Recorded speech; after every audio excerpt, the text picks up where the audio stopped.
ازيكم يا اصحابي، عاملين ايه؟ اهلا بيكم في الحلقه الاولى من ازاي ننطق مقاطع الحروف باللغه الانجليزيه. يا ترى الحرف ده اسمه ايه؟ اسمه حرف الاو. حرف ايه؟ حرف الاو. خلي بالك من اسمه حرف الاو. لكن خلي بالك، اسم الحرف بيختلف عن صوته في الكلمه.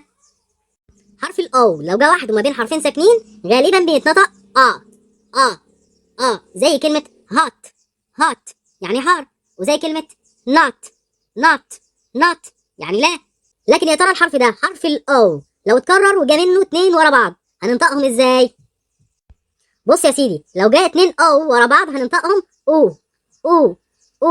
قول كده معايا، او.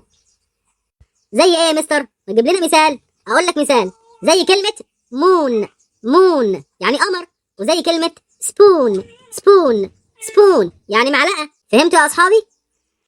طيب مين يقدر يكون جملة على الصورة اللي جاية؟ لو هتقدر تكون جملة وقف الفيديو واكتبها في كومنت، لكن لو مش هتقدر كمل الفيديو. يلا بينا. الصورة اهي. الجملة هي I see a fox in a box. I see a fox in a box. I see a fox in a box. الصورة الثانية I see a moon on a spoon.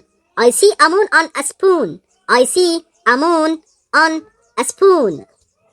وفي النهاية ما تنساش تعمل متابعة للصفحة وتشير الفيديو. يلا سلام.